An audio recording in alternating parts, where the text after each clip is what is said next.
മാഷെ നമസ്കാരം. നമസ്കാരം.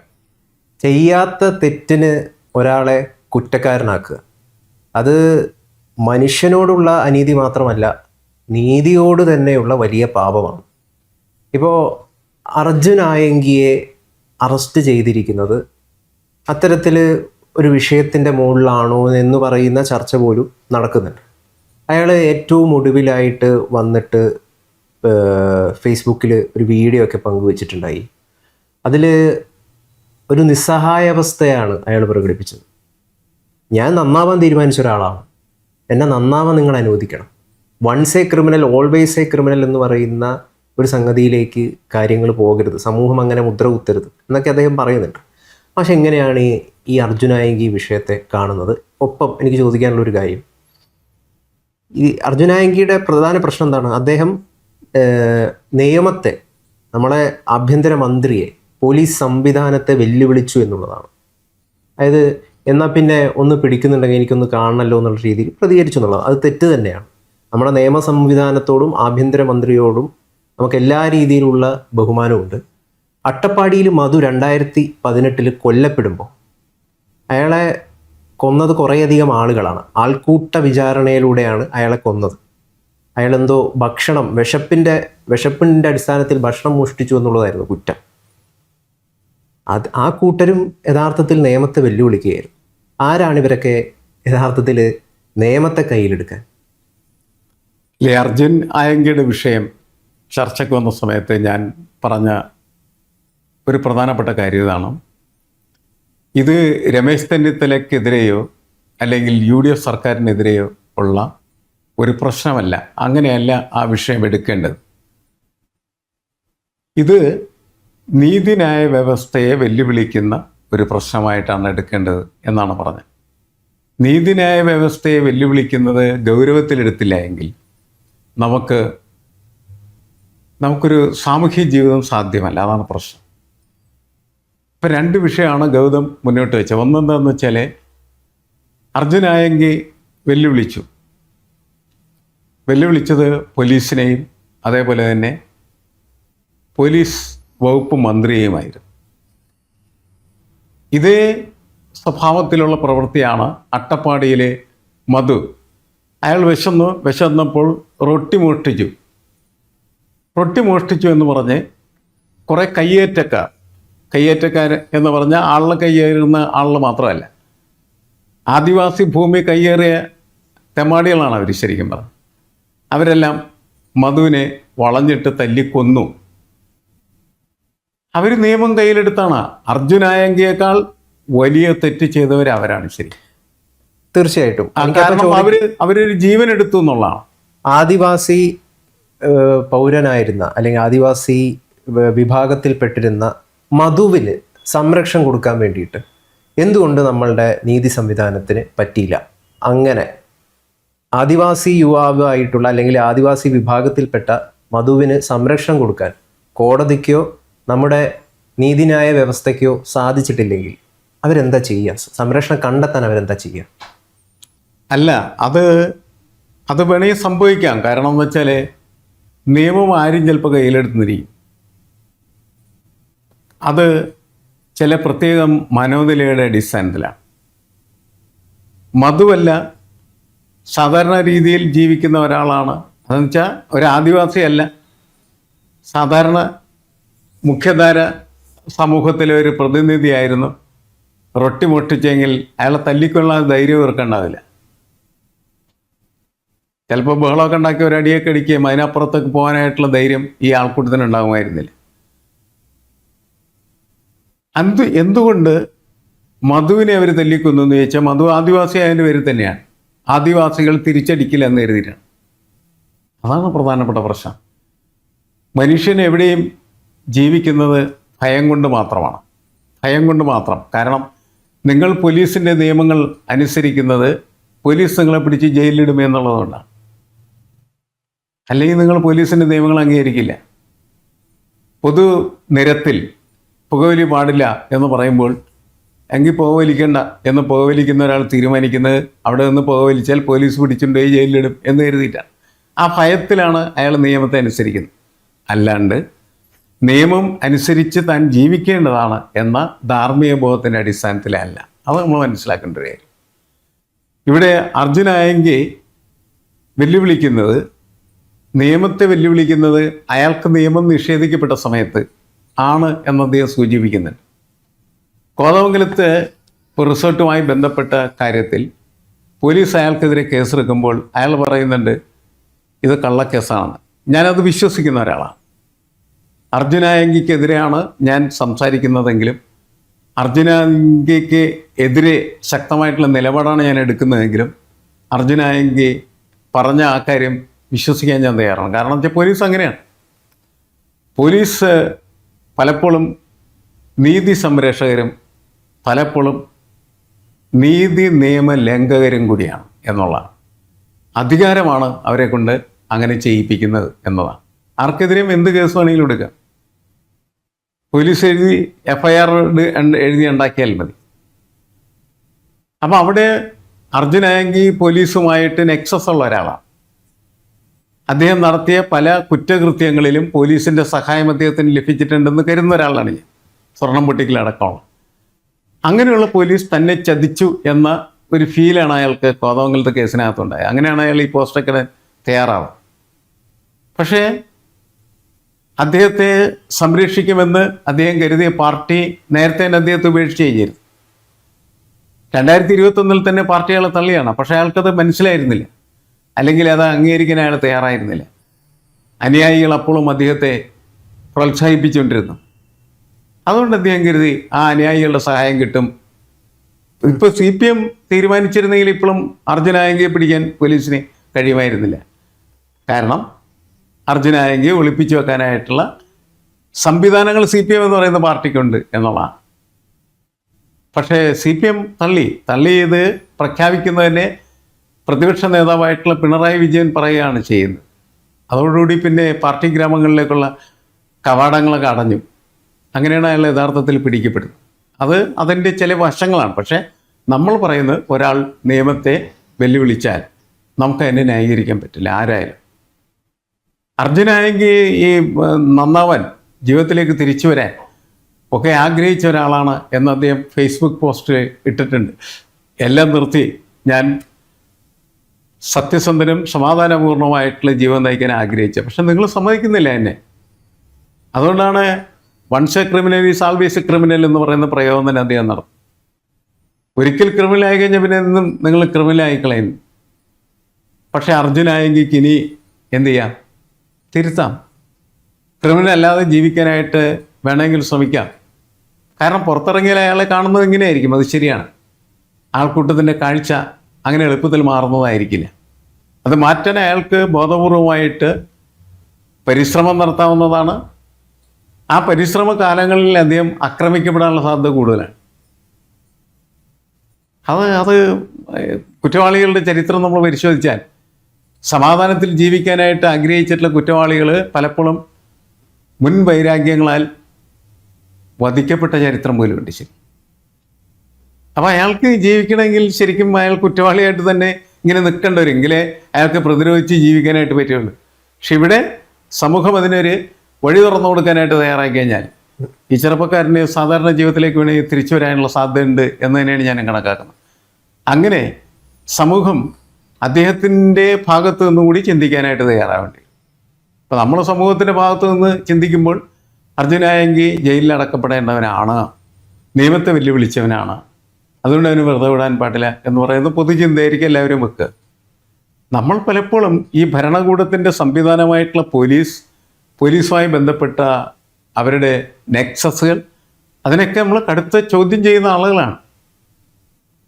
ഈ വിഷയത്തിൽ ആഭ്യന്തര വകുപ്പിനും ആഭ്യന്തരമന്ത്രിക്കൊക്കെ ആളുകൾ അഭിവാദ്യങ്ങൾ അർപ്പിക്കുന്നുള്ളത് ശരിയാണ്. എങ്കിലും അതിനകത്ത് തന്നെ പലപ്പോഴും ഇതിനെയൊക്കെ സഹായിക്കുന്നതായിട്ടുള്ള ഹസ്തങ്ങളുണ്ടെന്നുള്ള കാര്യത്തിൽ ആർക്കും തർക്കമില്ലാത്തൊരു കാര്യം. അപ്പം നമ്മളുടെ ഒരു വിഷയം എന്ന് വെച്ചത് ഒരു സൈക്കോളജിക്കൽ പ്രോബ്ലം ആയിട്ടും കൂടി നമ്മൾ പരിഗണിക്കേണ്ടതാണ്. ഒരു ക്രൈം ചെയ്യാനായിട്ട് ഒരാളെ പ്രേരിപ്പിക്കുന്നതിൻ്റെ അകത്ത് കുറേയധികം ഘടകങ്ങളുണ്ടാകും. അയാൾ ജീവിച്ചു വളർന്ന സാഹചര്യം, ഫാമിലി ബാക്ക്ഗ്രൗണ്ട്, അങ്ങനെയുള്ള കുറേയധികം മനഃശാസ്ത്രങ്ങൾ ഇതിലേക്ക് നയിക്കും എന്നുള്ളതാണ്. പക്ഷേ അത്തരം നയിക്കുന്നതിൽ നിന്ന് അവരെ തടയേണ്ടത് നമ്മുടെ നിയമവ്യവസ്ഥയാണ്, ഭരണകൂടമാണ്. അത് ചെയ്യാനായിട്ട് പറ്റുന്നുണ്ടോ യഥാർത്ഥത്തിൽ? ഇപ്പോൾ ജനങ്ങൾ യഥാർത്ഥത്തിൽ വിശ്വാസം, ഏറ്റവും വലിയ വിശ്വാസം കൊടുക്കേണ്ടത് നമ്മുടെ ആഭ്യന്തര വകുപ്പിനും പോലീസ് സംവിധാനത്തിനും കോടതിക്കൊക്കെയാണ്. എവിടെയോ ജനങ്ങൾക്ക് പോലും ഈ സംവിധാനത്തോടൊക്കെ വിശ്വാസം നഷ്ടപ്പെട്ടിരിക്കുകയാണ്. ശരിയാണ്. അതിന് നഷ്ടപ്പെടാനുള്ള കാരണം എന്ന് വെച്ചാൽ പല ഘട്ടങ്ങളിലും ഈ സംവിധാനങ്ങൾ ആ സംവിധാനങ്ങളുടെ ശരിയായിട്ടുള്ള അർത്ഥത്തിൽ പ്രവർത്തിക്കാറില്ല എന്നുള്ളതാണ്. പണം ഉള്ളവർക്ക്, അധികാരമുള്ളവർക്ക് ഒക്കെ അത് വഴങ്ങിക്കൊടുക്കാൻ. ഇപ്പോൾ നമ്മുടെ നാട്ടിൽ വളരെ ലളിതമായി പറഞ്ഞാൽ ഹെൽമെറ്റ് വെക്കാതെ യാത്ര ചെയ്യാൻ സാധാരണക്കാർക്ക് പറ്റില്ല. പക്ഷേ രാഷ്ട്രീയ നേതാക്കൾക്ക് ഹെൽമെറ്റ് വെക്കണ്ട. അവൻ്റെ മുമ്പിൽ നിയമം മാറി നിൽക്കുന്നു. കാരണം രാഷ്ട്രീയ നേതാവ് ഒരു അധികാരിയാണ് എന്നുള്ളതാണ്. അത് പല കാര്യങ്ങളിലും അങ്ങനെയുണ്ട്. എന്ന് പറഞ്ഞാൽ all are equals but some are more equals എന്ന് പറയുന്ന ഒരു പ്രയോഗമുണ്ട്. അത് അനിമൽ ഫാം എന്ന് പറയുന്ന പുസ്തകത്തിനകത്ത് ജോർജ് ഓർവെൽ മുന്നോട്ട് വെച്ച ഒരു സംഭവമാണ്. അത് ഈ ഭരണകൂട അധികാര സംവിധാനങ്ങളുമായിട്ട് ബന്ധപ്പെട്ട് കിടക്കുന്ന കാര്യങ്ങൾ. എല്ലാവരും തുല്യരാണ്, പക്ഷേ ചിലർ കൂടുതൽ തുല്യരാണ് എന്നുള്ളതാണ്. ഈ രാഷ്ട്രീയ നേതാക്കൾ എന്ന് പറയുന്നവർ, അധികാരത്തിലിരിക്കുന്നവരെന്ന് പറഞ്ഞാൽ അവർ കുറച്ചും കൂടി നല്ല കുറച്ചും കൂടി സമത്വം, അല്ലെങ്കിൽ തുല്യത, അല്ലെങ്കിൽ സ്പെഷ്യൽ പ്രിവിലേജ് അർഹിക്കുന്നവരാണ് എന്ന ഒരു രീതി നമ്മുടെ ഈ സമൂഹത്തിനകത്തുണ്ടെന്നുള്ളതാണ്. അതുകൊണ്ടാണ് ഈ അപകടങ്ങൾ മുഴുവൻ ഉണ്ടാവുന്നത്, പ്രശ്നങ്ങൾ മുഴുവൻ ഉണ്ടാകുന്നത്. കാരണം നിയമം എല്ലാവരുടെ മുന്നിലും തുല്യമാണ് എന്ന് പറയുമ്പോഴും ചില ആളുകൾക്ക് നിയമം വഴങ്ങി കൊടുക്കുന്നു, മാറി നിൽക്കുന്നു എന്നുള്ളതിൽ പ്രശ്നം. തീർച്ചയായിട്ടും അത് ശരിക്കും നിർമ്മിക്കുന്ന ഒരു സൈക്കോളജിക്കൽ പ്രോബ്ലമാണ്, മനഃശാസ്ത്രപരമായിട്ടുള്ള ഒരു പ്രശ്നമാണ്. ആദിവാസി യുവാവായിട്ടുള്ള മധു, അട്ടപ്പാടി നിവാസി, 2018 ആൾക്കൂട്ട വിചാരണയിലൂടെ കൊല്ലപ്പെടുന്നു. 10-16ഓളം പ്രതികളുണ്ട് ഇതിൽ. കുറേ പേർക്ക് ശിക്ഷയൊക്കെ കോടതി കൊടുക്കുകയൊക്കെ ചെയ്തു. നമ്മൾ ഈ ചർച്ചയിലൂടെ മുമ്പോട്ട് വെക്കുന്ന ഒരു സംഗതി എന്താണെന്ന് വെച്ച് കഴിഞ്ഞാൽ, എന്തുകൊണ്ടാണ് ഒരു വ്യക്തിക്ക്, ഇവിടെ കോടതിയുണ്ട്, മറ്റ് സംവിധാനങ്ങളുണ്ട്, അങ്ങോട്ട് പോകാതെ ഞാൻ തന്നെ നിയമം അങ്ങ് കയ്യിലെടുത്തേക്കാം എന്ന് ഒരു വ്യക്തിക്ക് തോന്നുന്നത് എന്തുകൊണ്ടാണെന്നുള്ളതാണ് നമ്മളത് അടിസ്ഥാനപരമായിട്ടുള്ള ചർച്ച. ഇപ്പം അർജുനായെങ്കിലും അതാണല്ലോ ചെയ്തിരിക്കുന്നത്. എന്തുകൊണ്ടാണ് ഈ മനഃശാസ്ത്രം എങ്ങനെയാണ് രൂപപ്പെടുന്നത്? ഇപ്പോൾ ചില ആളുകൾ ഈ ബ്ലാക്ക് മാജിക്, കൂടോത്രം, അല്ലെങ്കിൽ പണ്ട് കാലങ്ങളിൽ ഒടിയന്മാരൊക്കെ ഉണ്ടായിരുന്നല്ലോ, ഇതൊക്കെ ഒരു തരം നീതിക്ക് വേണ്ടിയിട്ടായിരുന്നു ഇവരൊക്കെ നിലനിന്നത്. കാരണം മറ്റ് സംവിധാനങ്ങളൊന്നുമില്ല. അപ്പോൾ ഇവർക്ക് നീതി നൽകുന്ന സംവിധാനങ്ങൾ എന്ന് പറയുന്നത് കൂടോത്രവും ബ്ലാക്ക് മാജിക്കും ഈ ഒടിവിദ്യയൊക്കെയാണ്. ശരിയാണ്. അതായത് മനുഷ്യൻ്റെ മനഃശാസ്ത്രപരമായിട്ടുള്ള സഞ്ചാരങ്ങളാണ് ശരിക്കും. സമൂഹത്തിൽ നിന്ന് നീതി ലഭിക്കുന്നില്ല, നീതിന്യായ വ്യവസ്ഥയിൽ നീതി ലഭിക്കുന്നില്ല. അപ്പോഴാണ് അവൻ എന്ത് ചെയ്യുന്നത്? കൂടോത്രത്തിൽ അഭയം പ്രാപിക്കുന്നു, ശത്രുവിനെ കൂടോത്രം ചെയ്ത് നിഗ്രഹിക്കുന്നു. അങ്ങനെ അദ്ദേഹത്തിന് നീതി കിട്ടിയെന്ന് പറയുന്നൊരു ബോധം ഉണ്ടാകുക എന്നല്ലാണ്ട് വേറൊന്നും അതിനകത്ത് പ്രത്യേകിച്ച് സംഭവിക്കുന്നില്ല. ഒടിയന്മാരുടെ കാര്യത്തിലും അങ്ങനെ തന്നെയാണ്. തന്നെ ഉപദ്രവിച്ച ആളുകളെ ഒടിയൻ തിരിച്ചടിക്കുന്നു, അല്ലെ ആക്രമിക്കുന്നു. അങ്ങനെ ഇയാൾക്കൊരു നീതിബോധം കിട്ടിയ മാതിരത്തെ ഒരു ഫീലുണ്ടാവും. അതൊക്കെ മനഃശാസ്ത്രപരമാണ്. നമ്മുടെ ഈ ആധുനിക കാലഘട്ടത്തിൽ ജീവിക്കുമ്പോൾ നമ്മൾ ആവശ്യപ്പെടുന്നത്, നമ്മൾ ജനാധിപത്യ സംവിധാനത്തിനകത്ത് ജീവിക്കുമ്പോൾ നമുക്കെല്ലാവർക്കും പൗരന്മാർ എന്ന നിലയ്ക്ക് ലഭ്യമാകേണ്ടതായിട്ടുള്ള നീതി ലഭ്യമാകണം. ഇപ്പോൾ എന്താണ് ഈ പാറ്റ സമരത്തിൻ്റെ അടിത്തറ എന്നത്? കോക്രോച്ച് ജനതാ പാർട്ടി നടത്തിയ സമരത്തിൻ്റെ അടിത്തറ എന്ന് പറയുന്നത് ഇത് തന്നെയാണ് പ്രശ്നം.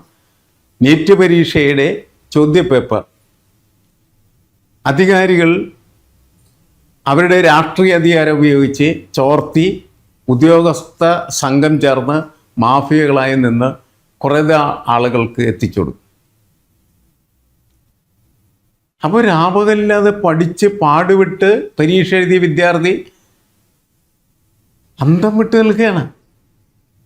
എന്തിനാണ് താൻ ഈ പാടുവിട്ട് ഇങ്ങനെ പഠിച്ചത്? പാടുവിട്ട് പഠിച്ച് തനിക്ക് പരീക്ഷ എഴുതി ജയിക്കാൻ കഴിയില്ല. കാരണം എന്താണ്? ക്വസ്റ്റ്യൻ പേപ്പർ തന്നെ നേരത്തെ കൊടുത്ത് അവരെയൊക്കെ ജയിക്കും, ഞാൻ തോറ്റുപോകും. എന്ന് കണ്ട് എന്ന അവസ്ഥ ഉണ്ടായി ഡിപ്രസ്ഡായി ആത്മഹത്യ ചെയ്ത നിരവധി വിദ്യാർത്ഥികളുണ്ട്. അവിടെ അവർക്ക് നീതി നിഷേധിക്കപ്പെടുകയാണ് ചെയ്യുന്നത്. നീതി നിഷേധിക്കപ്പെട്ടതിൻ്റെ പേരിലാണ് അത് വീണ്ടെടുക്കാൻ വേണ്ടിയിട്ടുള്ള സമരം നടത്തുകയാണ് അവിടെ. ഇവിടെ എന്ന് പറഞ്ഞിട്ടുണ്ടെങ്കിൽ ഒടിയൻ്റെ രൂപത്തിൽ അത് പ്രയോഗിക്കുന്നു, കൂടോത്രത്തിന്റെ രൂപത്തിൽ അല്ലേ? ആ കൂടോത്രത്തിൻ്റെ രൂപത്തിലൊക്കെ ഉപയോഗിക്കുന്നു. ഇതൊക്കെ നമ്മളെ സമൂഹത്തിനകത്ത് നിലനിൽക്കുന്നതായിട്ടുള്ള പ്രക്രിയകളുടെ പലതരത്തിലുള്ളതായിട്ടുള്ള സബ്ലിമേഷൻസ് എന്നാണ് നമ്മളതിന് പറയുന്നത്. അത് സബ്ലിമേറ്റ് ചെയ്യുന്നത് അങ്ങനെയാണ്. നീതിബോധം കിട്ടാൻ വേണ്ടിയിട്ട് ഒരു രക്ഷയുമില്ലാത്ത മനുഷ്യൻ അവസാനം ആശ്രയിക്കുന്ന കൂടോത്രത്തെയാണ്, അല്ലെങ്കിൽ ഒടിയനെയാണ്. അതാണ് പ്രശ്നം. കാരണം അത് അത് അത് നമ്മുടെ മനസ്സിൻ്റെ സബ്ലിമേഷനാണ് ശരിക്കുന്നത്. നീതി കിട്ടാൻ വേണ്ടിയിട്ടുള്ള അത്യുത്കടമായിട്ടുള്ള ആഗ്രഹത്തിൻ്റെ ഫലമായിട്ട് സംഭവിക്കുന്ന ഒരു കാര്യം. നീതി ഒരിക്കലും കിട്ടില്ല എന്ന് കരുതുന്ന ആളുകളാണ് ഈ ആത്മഹത്യയൊക്കെ ചെയ്തു പോകുന്നത്. നീതി കിട്ടിയേ പറ്റൂ എന്ന് പറഞ്ഞ് പോരാടുന്ന വലിയൊരു സംഘമാണ്. ആൾക്കൂട്ടമാകുമ്പോൾ ഒറ്റയ്ക്ക് അവർക്ക് യാതൊരു സാധ്യതയില്ല. ആ വലിയ ആൾക്കൂട്ടമായി നീതിക്ക് വേണ്ടിയുള്ള പോരാട്ടത്തിന് അവർ അണിനിരന്ന് നിൽക്കും. ഇതെല്ലാം ഒരു വിഷയത്തിൻ്റെ പലതരത്തിലുള്ളതായിട്ടുള്ള പ്രജ്വലനങ്ങൾ എന്ന് വേണമെങ്കിൽ നമുക്ക് വിശേഷിപ്പിക്കാം. സാധനം അർജുനായെങ്കിൽ ഒരു പ്രത്യേക രീതിയിലാണ്, മധുവിനെ ആക്രമിച്ച ആളുകൾ മറ്റൊരു പ്രത്യേക തരത്തിലാണ്. അങ്ങനെ ഓരോ മേഖലയിലും പെട്ട ആളുകൾ വളരെ വ്യത്യസ്തമായിട്ടുള്ള രീതിയിൽ റിയാക്ട് ചെയ്യുമ്പോഴാണ് പലതരം ഘടകങ്ങൾ ഇങ്ങനെ രൂപപ്പെട്ടു വരുന്നത്. പക്ഷെ ആത്യന്തികമായി മനുഷ്യൻ ആവശ്യപ്പെടുന്നതും ആഗ്രഹിക്കുന്നതും ജനാധിപത്യ ഭരണകൂട സംവിധാനത്തിൻ്റെ നീതിബോധവും ധാർമ്മികതയാണ്. അത് അവന് കിട്ടിയാൽ അവൻ ഹാപ്പിയാണ്. മാഷ് പറഞ്ഞ അതിൽ പ്രധാന പോയിന്റ് ധാർമ്മികത എന്നുള്ളതാണ്. അത് നഷ്ടപ്പെട്ടുകൊണ്ടിരിക്കുകയാണ്, എല്ലാ അർത്ഥത്തിലും നഷ്ടപ്പെട്ടുകൊണ്ടിരിക്കുകയാണ്. പ്രതിസന്ധി ഘട്ടത്തിൽ അനീതി കണ്ടപ്പോൾ അതിനെതിരെ ശബ്ദമുയർത്തി കൂടെ നിന്ന ഒരാളെ കുരുതി കൊടുക്കുക എന്ന് പറയുന്നതിലും വലിയ പാപം മറ്റെന്തെങ്കിലും ഉണ്ടോ? എൻ്റെ ചോദ്യം, അർജുനായങ്കിയോട് പാർട്ടി അങ്ങനെ ഏതെങ്കിലും രീതിയിൽ ചെയ്തിട്ടുണ്ടോ? ഇപ്പോൾ ആ രീതിയിലും ചർച്ചകൾ പോവുകയാണ്. നമ്മൾ പാർട്ടിയെ സപ്പോർട്ട് ചെയ്ത് പറയല്ല, പക്ഷെ ആ ആംഗിളിലും കാര്യങ്ങൾ ചർച്ച ചെയ്യണം എന്ന് പറഞ്ഞുള്ളതുകൊണ്ട്. അല്ല, അതിൻ്റെ പ്രശ്നം എന്താണെന്ന് വെച്ചാൽ അർജുനായെങ്കിൽ DYFIയുടെ സജീവ പ്രവർത്തകനായിരുന്നു. DYFIയുടെ പ്രവർത്തകനായിരുന്ന സമയത്ത് DYFI പറയുന്ന എല്ലാ കാര്യങ്ങളും ചെയ്യുകയും പാർട്ടി കൂറ് കാണിക്കുകയൊക്കെ ചെയ്തിരുന്നു. പാർട്ടി പലപ്പോഴും അക്രമ പ്രവർത്തനത്തിൽ ഏർപ്പെടുമ്പോൾ അതിനെ പ്രോത്സാഹിച്ചിരുന്നു. കാരണം പാർട്ടിക്ക് വേണ്ടിയുള്ള ഒരു അക്രമമായിരുന്നു അത് എന്നുള്ളത്. പക്ഷെ ഇങ്ങനെ ആക്രമിക്കാനായിട്ട് ഒരാളെ പാകപ്പെടുത്തിയെടുത്താൽ ഇറ്റ്സ് എ ട്രെയിനിങ് പ്രോസസ്. അതൊരു ട്രെയിനിങ് ആണ്. ആ ട്രെയിനിങ് അയാൾക്ക് നേടി കൊടുത്തത് പാർട്ടിയാണ്. പാർട്ടി അയാളെ എന്ത് ചെയ്യേണ്ടിയിരിക്കുന്നു? നിയന്ത്രിക്കേണ്ടിയിരുന്നു, നിലക്ക് നിർത്തേണ്ടിയിരുന്നു, അതിനാവശ്യമായിട്ടുള്ള ട്രെയിനിങ് കൂടി കൊടുക്കേണ്ടായിരുന്നു. അത് ചെയ്തില്ല. അതുകൊണ്ട് എന്ത് സംഭവിച്ചു? ഈ പ്രക്രിയയിലേക്ക് ഇറങ്ങിയ ഒരാൾ അതിനനുസരിച്ച് വീണ്ടും പല പ്രവർത്തനങ്ങളും തുടരുകയും ആ തുടർ പ്രവർത്തനങ്ങൾ പാർട്ടിക്ക് താങ്ങാൻ സപ്പോർട്ട് ചെയ്യാൻ പറ്റാത്തതായിട്ട് മാറുക. അപ്പോൾ പാർട്ടി എന്ത് ചെയ്യുന്നത് വെച്ച് കഴിഞ്ഞാൽ പാർട്ടിക്ക് എളുപ്പം ഇയാളെ തള്ളിക്കളയുക എന്നുള്ള, അതുകൊണ്ട് തന്നെ പാർട്ടി അയാളെ തള്ളി. അവിടെയാണ് പാർട്ടിയുടെ ധാർമ്മികത ചോദ്യം ചെയ്യപ്പെടുന്നത്. കാരണം ഇയാൾ ഇങ്ങനെ ആയിത്തീരുന്നതിൽ പാർട്ടിയുടെ പങ്കെന്താണ്? അല്ല, അർജുനായങ്കിയുടെ ഒരു മാനസികാവസ്ഥ എന്ന് പറയുന്നത് അയാൾ ഒടുവിലത്തെ വീഡിയോയിൽ പറഞ്ഞിട്ടുണ്ട്. ഞാൻ പ്രതിസന്ധി ഘട്ടത്തിൽ കൂടെ നിന്നു, പാർട്ടിക്കെതിരെ അനീതി നടക്കുന്നു എന്ന് പറയുമ്പോൾ ഞാൻ അതിനു വേണ്ടി ശബ്ദമുയർത്തി, ആ എന്നെ കൈയൊഴിഞ്ഞു. ഇതൊരു വലിയ പാപമാണ്, ഇത് സഹിക്കാൻ പറ്റുന്നൊരു കാര്യമില്ല എന്നാണ് യഥാർത്ഥത്തിൽ അർജുനായങ്കി പറയാൻ ശ്രമിക്കുന്ന ഒരു കാര്യം എന്നാണ് ഞാൻ മനസ്സിലാക്കുന്നത്. അല്ല, അത് ശരിയാണ്. അയാളുടെ വാദം അങ്ങനെ നമുക്ക് തള്ളിക്കളയാനായിട്ട് പറ്റില്ല. പാർട്ടി ആണ് അവിടെ തെറ്റ് പറ്റിയ ഒരു സംവിധാനമായിട്ട് എനിക്ക് തോന്നുന്നത്. മാഷിന് അങ്ങനെയാണ് തോന്നുന്നത്? അങ്ങനെയാണ് പാർട്ടി. കാരണം പാർട്ടിയാണ് അവരെ സംരക്ഷിച്ച് നിർത്തേണ്ടിയിരുന്നത്. നമ്മളീ പാർട്ടിക്കകത്ത് നിന്ന് പ്രവർത്തിക്കുന്ന സമയത്ത് നമുക്കറിയാവുന്നൊരു കാര്യമാണ്, ഇത്തരത്തിലുള്ള വിഷയങ്ങളുണ്ടാകുന്ന സമയത്ത് നമ്മളും എന്തു ചെയ്യും? അക്രമത്തിൽ ചെന്നപ്പെടും. പക്ഷേ അക്രമത്തിൽ ചെന്നപ്പെടുന്ന നമ്മളെ നിയന്ത്രിക്കാനും പിന്നീട് അത്തരത്തിലുള്ള പ്രക്രിയകളുടെ പാർട്ടായി മാറാതിരിക്കാനുമൊക്കെയുള്ള ഒരു മാനസികാവസ്ഥയും ധൈര്യവും നമുക്കുണ്ടെങ്കിൽ നമുക്ക് അതിനകത്ത് നിന്ന് സ്വയം നിയന്ത്രിച്ച് പുറത്തു വരാൻ പറ്റും. പക്ഷെ പാർട്ടി സംവിധാനത്തിന്, പാർട്ടി നേതൃത്വത്തിന് പക്ഷേ എന്ത് ചെയ്യാൻ പറ്റും? അത് നിയന്ത്രിക്കാനും അവരെ മാറ്റി നിർത്താനും അവരെ സംരക്ഷിക്കാനും കഴിയും. അത് പക്ഷേ അർജുൻ നായങ്കിയുടെ കാര്യത്തിൽ സംഭവിച്ചില്ല. സംഭവിക്കാതിരുന്നതിന് പല കാരണങ്ങളുണ്ടാകും. അർജുൻ നായങ്കിയും അതിൻ്റെ അകത്തൊരു കാരണക്കാരനാകാം. ഈ പാർട്ടി ഇങ്ങനെ ഇയാൾ വളർന്നു വരുന്ന സമയത്ത് ഇയാളൊരു അക്രമിയായി ക്രിമിനലായി മാറിത്തീരുന്ന സമയത്ത് പാർട്ടി അയാളെ നിയന്ത്രിക്കാൻ ശ്രമിച്ച ഘട്ടങ്ങളിൽ അയാൾ പാർട്ടിക്ക് വിധേയനാവാൻ തയ്യാറായിട്ടുണ്ടാവില്ല. പാർട്ടിയെയും അയാൾ വെല്ലുവിളിക്കാനും ആക്രമിക്കാനും തയ്യാറാകും.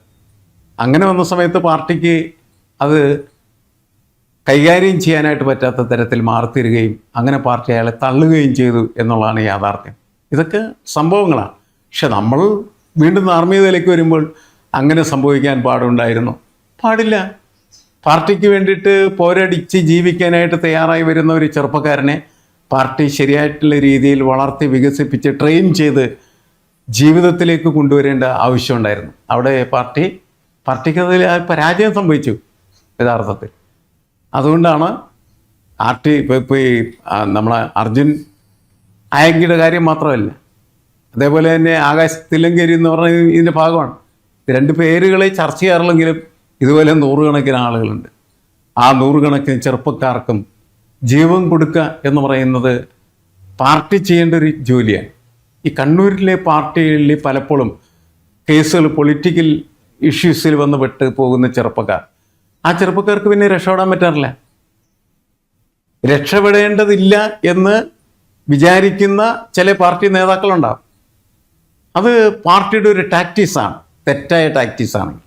കാരണം ഇതിൽ വന്ന് പെട്ട് പിന്നെ പാർട്ടി ഇല്ലാതെ ജീവിക്കാൻ പറ്റാത്തൊരവസ്ഥയാവും. ശരിയല്ലേ? തീർച്ചയായിട്ടും. അപ്പൊ അങ്ങനെ സംഭവിച്ചു പോയ ഒരു കുടുക്കിലായിപ്പോയി. അതൊരു കുടുക്കാണ്. ആ കുടുക്കിൽ നിന്ന് രക്ഷപ്പെടാൻ പറ്റാതിരിക്കും. രക്ഷപ്പെടണ്ട എന്ന് കരുതുന്ന നേതാക്കൾ ഉണ്ടാവുമെന്നാണ് ഞാൻ പറഞ്ഞത്. അങ്ങനെയല്ല നേതാക്കൾ ശരിക്കും പ്രവർത്തിക്കേണ്ടത്. അവരങ്ങനെ കുടുങ്ങിപ്പോയിട്ടുണ്ടെങ്കിൽ അവർ എന്ത് ചെയ്യണം? തിരിച്ചെടുത്ത് ജീവിതത്തിലേക്ക് കൊണ്ടുവരണം.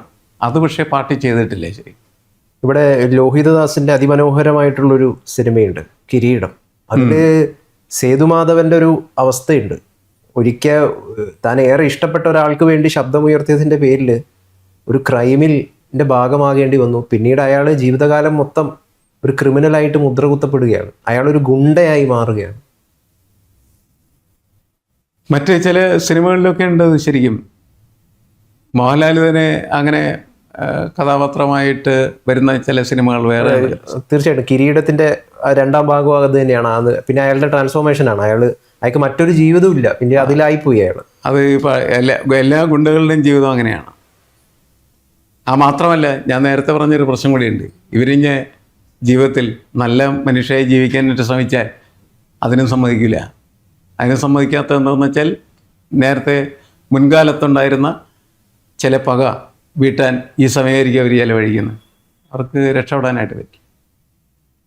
അതൊരു പ്രശ്നമാണ് ശരിക്കും പറഞ്ഞത്. ഇതൊരു വളരെ വിഷ്യസ് ആയിട്ടുള്ള ഒരു സർക്കിളാണ്. ബോധപൂർവം സംഘടിതമായ ഒരു സംവിധാനം ഉണ്ടെങ്കിൽ മാത്രമേ ഇത്തരത്തിലുള്ള ചെറുപ്പക്കാരെ ജീവിതത്തിലേക്ക് തിരിച്ചു കൊണ്ടുവരാനായിട്ട് കഴിയുള്ളൂ. അതായത് നമ്മളിതിൽ പറയാൻ ഉദ്ദേശിക്കുന്ന ഹോൾ പോയിന്റ് ഇതാണ്. പക്ഷേ നീതിയെ, അതായത് നിയമത്തെ കയ്യിലെടുക്കാൻ ആർക്കും ഇവിടെ അവകാശമില്ല. ആ അവകാശം യഥാർത്ഥത്തിൽ സംവിധാനത്തിന് മാത്രമാണ്. പോലീസ് സംവിധാനത്തിനും കോടതിക്കൊക്കെയാണ്. അങ്ങനെ ഇല്ലാത്ത അവസ്ഥയിലേക്ക് ജനം എന്തുകൊണ്ട് എത്തിപ്പെടുന്നു എന്നുള്ളതൊരു വലിയ, അതിൽ ഒരു ചെറിയ പങ്ക് ഈ നീതിന്യായ വ്യവസ്ഥക്ക് കൊണ്ടെന്ന് ഞാൻ നേരത്തെ പറഞ്ഞില്ലേ. അവരുടെ ഭാഗത്തുനിന്ന് ചെറിയ തെറ്റുകളൊക്കെ വന്നാൽ പിന്നീട് രക്ഷയില്ലല്ലോ. പിന്നെ ഞാൻ പറഞ്ഞില്ലേ, ചില ആളുകൾക്ക് പ്രത്യേകമായിട്ടുള്ള പ്രിവിലേജ് നൽകുകയും അവർക്ക് നിയമമൊന്നും വേണ്ട എന്ന് തീരുമാനിക്കുകയൊക്കെ ചെയ്യുമ്പോഴാണ് ഈ പ്രശ്നങ്ങളുണ്ടാവും. അത് പക്ഷെ നമ്മുടെ സമൂഹത്തിലുണ്ട്. അത് മാറിയില്ല ഒരിക്കലും.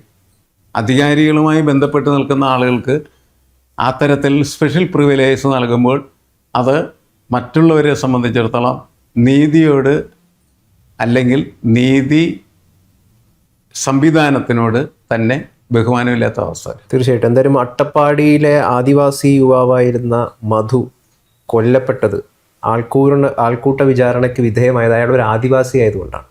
അല്ലെങ്കിൽ അയാൾക്കത് സംഭവിക്കില്ല. അതെ, ആദിവാസി ആയതാണ് അയാളുടെ തെറ്റ്. അല്ലാതെ എന്താണ്? അല്ലെങ്കിൽ അയാൾ ആരും തല്ലിക്കൊല്ലില്ലായിരുന്നു. അതായത് മധുവിനെ തല്ലിക്കൊന്ന ആളുകളും ഈ ആയങ്കികളെയും നമ്മൾ ഒരേ ഗണത്തിലാണ് പെടുത്തേണ്ടത്. കാരണം ഇവർ രണ്ടുപേരും യഥാർത്ഥത്തിൽ നിയമത്തെ കയ്യിലെടുത്തു. അതെ, അതിൽ ആർക്കാ തർക്കമുള്ളത്? നമ്മൾ അർജുൻ ആയങ്കിയെ കുറിച്ച് മാത്രമേ ഇപ്പോൾ സംസാരിക്കുന്നുള്ളൂ മാത്രമേ ഉള്ളൂ. മധുവിനെ തല്ലിക്കൊന്നവരെ കുറിച്ച് ആരും സംസാരിക്കാറില്ല. മധുവിനെ തല്ലിക്കൊന്നവരും ഇതേപോലെയുള്ളവരാണ്. വലിയ വലിയ പ്രതിഷേധങ്ങളൊക്കെ ഉണ്ടായതിനു ശേഷമാണ് പിന്നീട് അവരെ പിടികൂടുകയും നമ്മൾ ഉത്തരേന്ത്യയിൽ നടക്കുന്ന ആൾക്കൂട്ട വിചാരണകളെ പറ്റിയിട്ട് പശുവിന്റെ ബീഫിന്റെ പേരിൽ ആൾ തല്ലിക്കൊന്നു എന്നതിന്റെ പേരിൽ വലിയ ചർച്ചയാവും. പക്ഷെ ഇവിടെ ഒരു മധു ഉണ്ടെന്നേ, ആദിവാസി മധു ഉണ്ട്. പലരും പറയുന്നത് ഇപ്പോഴും കേരളം, നമ്മൾ ജാതീയതയ്ക്കെതിരെയൊക്കെ വലിയ പോരാട്ടം നടത്തിയിട്ടുണ്ടെങ്കിലും ഇതിപ്പോഴും ഒരു സവർണ കേരളമാണ്. ശരിയാണ്. വിലയിരുത്തപ്പെടുന്ന വിധം കേട്ടോ. ശരിയാണത്. ആ ഒരു വിഷയം അതിനകത്ത് വളരെ പ്രകടമാണ്. ഞാൻ പറഞ്ഞല്ലോ, അത് കയ്യേറ്റക്കാരെന്ന് ഞാൻ പറഞ്ഞു. ആദിവാസി ഭൂമി കയ്യേറിയവർ കൂടിയാണ് അവർ, ആളുകളെ കയ്യേറിയവർ മാത്രമല്ല. അപ്പം അതൊക്കെ ഈ പറയുന്നവരെ ജാതി വിവേചനത്തിൻ്റെ കൂടി പ്രകടമായിട്ടുള്ള തെളിവുകളായിട്ട് കണക്കാക്കേണ്ടതാണ്. കേരളത്തിൽ പലതും അങ്ങനെ ഉള്ള കാര്യങ്ങൾ ചർച്ച കുറവാണ്. പുറത്തുള്ളത് ചർച്ച ചെയ്യുന്നത്രയും ഇത് കേരളത്തിൽ ചർച്ച ചെയ്തിട്ടില്ല എന്നുള്ളതും പ്രശ്നമാണ്. കേരളത്തിൻ്റെ ഒരു ബലഹീനതയും പരിമിതിയും തന്നെയായിട്ടാണ് എനിക്ക് തോന്നിയിട്ടുള്ളത്. ഈ ഒരു വിഷയത്തിലല്ല, പല വിഷയങ്ങളിലും അതിങ്ങനെ തീർച്ചയായിട്ടും സംഭവിക്കാറുള്ള. തീർച്ചയായും ഒരുപാട് നന്ദി മാഷെ. എന്തായാലും ധർമ്മത്തെയും നീതിയും സംരക്ഷിക്കാനായിട്ട് നമ്മുടെ ആഭ്യന്തര വകുപ്പിനും രമേശ് ചെന്നിത്തലയ്ക്കും പോലീസിനൊക്കെ സാധിക്കട്ടെ.